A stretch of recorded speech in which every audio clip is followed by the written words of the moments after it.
Hi friends, നമസ്കാരം. എൻ്റെ എല്ലാ കൂട്ടുകാർക്കും സുനിതാസ് യൂണി കിച്ചണിലേക്ക് സ്വാഗതം. ഇത് നമ്മൾ വളരെ ടേസ്റ്റി ആയിട്ടുള്ള തക്കാളി കുറുമയാണ് തയ്യാറാക്കിയെടുക്കുന്നത്. ചപ്പാത്തിയുടെയും അപ്പത്തിൻ്റെയും ഇടിയപ്പത്തിൻ്റെയും ഒക്കെ കൂടെ നല്ല കോമ്പിനേഷൻ ആയിട്ടുള്ള ഒരു കുറുമയാണിത്. ഈ ഒരു തക്കാളി കുറുമ ഉണ്ടെങ്കിൽ എന്തിൻ്റെ കൂടെ കഴിക്കാനും നല്ല ടേസ്റ്റാണ്. അപ്പോൾ നമ്മുടെ ഈ ടേസ്റ്റി ആയിട്ടുള്ള തക്കാളി കുറുമ എങ്ങനെയാണ് തയ്യാറാക്കിയെടുക്കുന്നതെന്ന് കണ്ടു നോക്കാം. കുറുമ തയ്യാറാക്കാൻ വേണ്ടിയിട്ട് ഒരു പാനിലേക്ക് 2 ടേബിൾ സ്പൂണോളം വെളിച്ചെണ്ണ ഒഴിച്ച് കൊടുത്തിട്ടുണ്ട്. ഓയിലൊന്ന് ചൂടായി വരട്ടെ. നമുക്ക് ഇഷ്ടമുള്ള കുക്കിംഗ് ഓയിൽ ഉപയോഗിക്കാവുന്നതാണ് കേട്ടോ. ഓയിൽ ചൂടായി വന്നപ്പോൾ ഒരു ബേ ലീഫ് ചേർത്ത് കൊടുത്തിട്ടുണ്ട്. ഇനി ഇതിലേക്ക് ഒരു ചെറിയ കഷ്ണം കറുവാപ്പട്ട, 3 ഗ്രാമ്പു, 3 ഏലക്ക ചേർത്ത് കൊടുക്കാം. നമ്മൾ ചേർത്ത് കൊടുത്ത ഈ സ്പൈസസ് ഒക്കെ ജസ്റ്റ് ഒന്ന് വഴറ്റിയെടുക്കാം. ഗ്യാസ് ലോ ഫ്ലെയിമിൽ ഒന്ന് ചൂടായി കിട്ടിയാൽ മാത്രം മതിയാകൂട്ടോ. ഇപ്പോൾ നമ്മുടെ സ്പൈസസ് ഒക്കെ ചൂടായി വന്നിട്ടുണ്ട്. ഇനി നമുക്കിതിലേക്ക് ആഡ് ചെയ്യാനുള്ളത് സവാളയാണ്. ഞാനിവിടെ 2 സവാള ഇതുപോലെ ചെറുതായിട്ട് അരിഞ്ഞെടുത്തിട്ടുണ്ട്.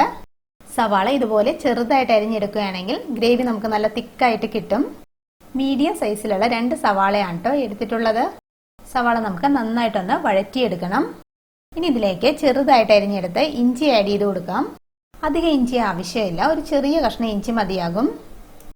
ചെറുതായിട്ട് അരിഞ്ഞെടുത്ത് വെളുത്തുള്ളി ചേർത്ത് കൊടുത്തിട്ടുണ്ട്. 5 അല്ലി വെളുത്തുള്ളിയാണ് എടുത്തിട്ടുള്ളത്. ഇനി നമ്മുടെ എരിവിന് ആവശ്യത്തിന് വേണ്ട പച്ചമുളക് ആഡ് ചെയ്ത് കൊടുക്കാം. ഞാനിവിടെ ഒരു പച്ചമുളകേ എടുത്തിട്ടുള്ളൂ. ഇനി അല്പം കറിവേപ്പിലയും കൂടി ചേർത്ത് കൊടുക്കുന്നുണ്ട്. ഇനി അല്പം ഉപ്പും കൂടി ചേർത്ത് കൊടുത്ത് നന്നായിട്ടൊന്ന് വഴറ്റിയെടുക്കണം. സവാള ബ്രൗൺ കളർ ആവേണ്ട ആവശ്യമൊന്നുമില്ല. നന്നായിട്ടൊന്ന് വഴറ്റിയെടുത്താൽ മാത്രം മതിയാകൂട്ടോ. ഇഞ്ചിയുടെയും വെളുത്തുള്ളിയുടെയൊക്കെ ആ ഒരു പച്ച ടേസ്റ്റൊക്കെ ഒന്ന് മാറി കിട്ടുകയും വേണം. ഗ്യാസ് ഒരു ലോ ടു മീഡിയം ഫ്ലെയിമിൽ നമുക്ക് നന്നായിട്ടൊന്ന് വഴറ്റിയെടുക്കണം. ഇപ്പോൾ സവാള നല്ലതുപോലെ വഴന്നു വന്നിട്ടുണ്ട്. ഇഞ്ചിയുടെയും വെളുത്തുള്ളിയുടെയൊക്കെ ആ ഒരു പച്ച ടേസ്റ്റൊക്കെ മാറി വന്നിട്ടുണ്ട്. ഇനി നമുക്ക് ഗ്യാസ് ലോ ഫ്ലെയിമിലേക്ക് മാറ്റിയതിന് ശേഷം മസാലപ്പൊടികൾ ആഡ് ചെയ്ത് കൊടുക്കാം. നമ്മുടെ എരിവിന് ആവശ്യത്തിന് വേണ്ട മുളക് പൊടി ചേർത്ത് കൊടുക്കാം. ഞാനിവിടെ 1 ടീസ്പൂൺ കാശ്മീരി ചില്ലിയാണ് ചേർത്ത് കൊടുത്തിട്ടുള്ളത്. ഇനി 1 ടീസ്പൂൺ മല്ലിപ്പൊടിയാണ് ചേർത്ത് കൊടുക്കുന്നത്. മല്ലിപ്പൊടി ചെറിയൊരളവിൽ ചേർത്ത് കൊടുത്താൽ മതിയാകൂട്ടോ. ഇനി 1/4 ടീസ്പൂൺ മഞ്ഞൾപ്പൊടിയും കൂടി ചേർത്ത് കൊടുത്ത് നന്നായിട്ടൊന്ന് വഴറ്റിയെടുക്കാം. ചേർത്ത് കൊടുത്ത പൊടികളുടെ എല്ലാം പച്ചമണം മാറുന്നത് വരെ നമുക്ക് വഴറ്റിയെടുക്കണം. ഗ്യാസ് ലോ ഫ്ലെയിമിൽ നമുക്ക് വഴറ്റിയെടുക്കാം. ഇപ്പോൾ പൊടികളുടെ പച്ചമണമൊക്കെ മാറി വന്നിട്ടുണ്ട്. ഇനി നമുക്കിതിലേക്ക് ആഡ് ചെയ്ത് കൊടുക്കാനുള്ളത് തക്കാളിയാണ്. ഞാനിവിടെ മീഡിയം സൈസിലുള്ള 4 തക്കാളിയാണ് എടുത്തിട്ടുള്ളത്. തക്കാളി നമുക്ക് ഇഷ്ടമുള്ള സൈസിൽ അരിഞ്ഞെടുക്കാവുന്നതാണ്. ഇനി ഈ തക്കാളി നല്ലതുപോലെ ഒന്ന് വഴറ്റി കുക്ക് ചെയ്തെടുക്കണം. തക്കാളി 2 മിനിറ്റ് നേരം മീഡിയം ഫ്ലെയിമിൽ വഴറ്റിയതിന് ശേഷം നമുക്ക് അടച്ചു വെച്ച് കുക്ക് ചെയ്തെടുക്കാം. തക്കാളി നമുക്ക് പെട്ടെന്ന് തന്നെ കുക്കായിട്ട് കിട്ടും. പാൻ അടച്ചു വെച്ചതിന് ശേഷം ഗ്യാസ് ലോ ഫ്ലെയിമിൽ ഒരു 3 മിനിറ്റ് നേരം നമുക്ക് തക്കാളി കുക്ക് ചെയ്തെടുക്കാം. തക്കാളി ഇവിടെ കുക്കായി വരട്ടെ. അപ്പോഴേക്കും നമുക്ക് കുറുമയ്ക്ക് വേണ്ട അരപ്പ് റെഡിയാക്കി എടുക്കണം. അരപ്പിന് വേണ്ടിയിട്ട് 1/2 കപ്പ് ചിരകിയ നാളികേരമാണ് എടുത്തിട്ടുള്ളത്.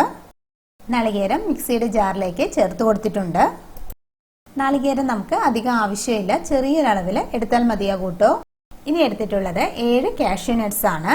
കാഷ്യൂസിന് പകരം നമുക്ക് ബദാം എടുക്കാവുന്നതാണ്. അതല്ല എങ്കിൽ പൊട്ടുകടലയും നമുക്ക് എടുക്കാവുന്നതാണ് കേട്ടോ. 1 ടീസ്പൂൺ കസ്കസ് ആഡ് ചെയ്ത് കൊടുക്കുന്നുണ്ട്. പോപ്പി സീഡ്സ് ആണ് ആഡ് ചെയ്ത് കൊടുത്തിട്ടുള്ളത്. ഇനി 1 ടീസ്പൂൺ പെരുംജീരകവും കൂടി ആഡ് ചെയ്ത് കൊടുക്കുന്നുണ്ട്. ഇനി നമുക്കിതെല്ലാം കൂടി നന്നായിട്ടൊന്ന് അരച്ചെടുക്കണം. 1/2 കപ്പ് വെള്ളവും കൂടി ഒഴിച്ചു കൊടുത്ത് നല്ല ഫൈൻ പേസ്റ്റ് ആയിട്ട് അരച്ചെടുക്കണം. ഇപ്പോൾ തക്കാളി കുക്ക് ചെയ്യാൻ വെച്ചിട്ട് ഒരു 3 മിനിറ്റ് കഴിഞ്ഞു. നമുക്ക് അടപ്പ് തുറന്ന് നോക്കാം.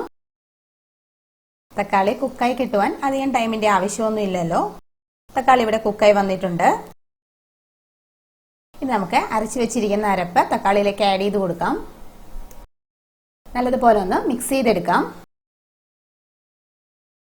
നല്ലതുപോലെ ഒന്ന് മിക്സ് ചെയ്തതിന് ശേഷം നമുക്ക് ഗ്രേവിക്ക് ആവശ്യത്തിന് വേണ്ട വെള്ളം ഒഴിച്ചു കൊടുക്കണം. ഞാനിവിടെ മിക്സിയുടെ ജാറിലേക്ക് 1/2 കപ്പ് വെള്ളം ഒഴിച്ച് ചേർത്ത് കൊടുത്തിട്ടുണ്ട്. അതുകൂടാതെ ഒരു 1/2 കപ്പ് വെള്ളവും കൂടി ഒഴിച്ചു കൊടുത്തിട്ടുണ്ട്. നന്നായി ഇളക്കി യോജിപ്പിച്ചതിന് ശേഷം നമുക്ക് ആവശ്യത്തിന് വേണ്ട ഉപ്പ് ചേർത്ത് കൊടുക്കണം. ഉപ്പ് ചേർത്ത് നന്നായിട്ടൊന്ന് മിക്സ് ചെയ്തെടുക്കാം. ഗ്രേവി നന്നായിട്ട് തിളച്ച് വന്നതിന് ശേഷം പാൻ അടച്ചു വെച്ചിട്ട് നമുക്കൊന്ന് കുക്ക് ചെയ്തെടുക്കണം. പാൻ അടച്ച് 5 മിനിറ്റ് നേരം ഗ്യാസ് ലോ ഫ്ലെയിമിൽ കുക്ക് ചെയ്താൽ മതിയാകും.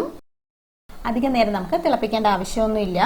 നമ്മൾ ചേർത്ത് കൊടുത്ത അരപ്പിന്റെ ആ ഒരു പച്ച ടേസ്റ്റൊക്കെ ഒന്ന് മാറിക്കിട്ടണം, അത്രേ വേണ്ടൂ. 5 മിനിറ്റിന് ശേഷം നമ്മുടെ കുറുമ ഇപ്പോൾ നന്നായിട്ട് കുറുകി വന്നിട്ടുണ്ട്. കാഷ്യൂസ് ഒക്കെ ആഡ് ചെയ്തിട്ടുള്ളത് കൊണ്ട് തന്നെ നമ്മുടെ ഗ്രേവി നല്ല തിക്കായിട്ട് വരും. ഞാനിവിടെ ചപ്പാത്തിക്ക് കഴിക്കാൻ പാകത്തിനുള്ള കൺസിസ്റ്റൻസിയിലാണ് ഗ്രേവി റെഡിയാക്കി എടുത്തിട്ടുള്ളത്. അപ്പോൾ നമുക്ക് ഇഷ്ടമുള്ള കൺസിസ്റ്റൻസിയിൽ ഗ്രേവി റെഡിയാക്കി എടുക്കാവുന്നതേ ഉള്ളൂ. കുറുമ അല്പം കുറുകിയ ഗ്രേവിയോടെ ഇരിക്കുന്നതായിരിക്കും കേട്ടോ ടേസ്റ്റ്. ഫൈനലി നമുക്ക് കുറുമയിലേക്ക് അല്പം മല്ലിയിലയും കൂടി ആഡ് ചെയ്ത് കൊടുക്കാം. മല്ലിയില ചേർത്ത് നല്ലതുപോലെ ഒന്ന് മിക്സ് ചെയ്തതിന് ശേഷം നമുക്ക് ഗ്യാസ് ഓഫ് ചെയ്യാം. കണ്ടില്ലേ, വളരെ സിമ്പിളായിട്ട് തയ്യാറാക്കി എടുക്കാൻ കഴിയുന്ന നല്ലൊരു തക്കാളി കുറുമയാണിത്. എന്തിൻ്റെ കൂടെ കഴിക്കാനും വളരെ ടേസ്റ്റി ആയിട്ടുള്ള, എളുപ്പത്തിൽ തയ്യാറാക്കാൻ കഴിയുന്ന ഒരു കുറുമയാണിത്. അപ്പോൾ ഈ ടേസ്റ്റ് തക്കാളി കുറുമ എല്ലാവരും ഇതുപോലെ തയ്യാറാക്കി നോക്കണം കേട്ടോ. ഈ കുറുമയുടെ ടേസ്റ്റ് എല്ലാവർക്കും ഉറപ്പായിട്ടും ഇഷ്ടമാകും. അപ്പോൾ വീഡിയോ ഇഷ്ടമായാൽ സബ്സ്ക്രൈബ് ചെയ്യാനും ഷെയർ ചെയ്യാനും മറക്കരുത് കേട്ടോ. Thank you. ബൈ.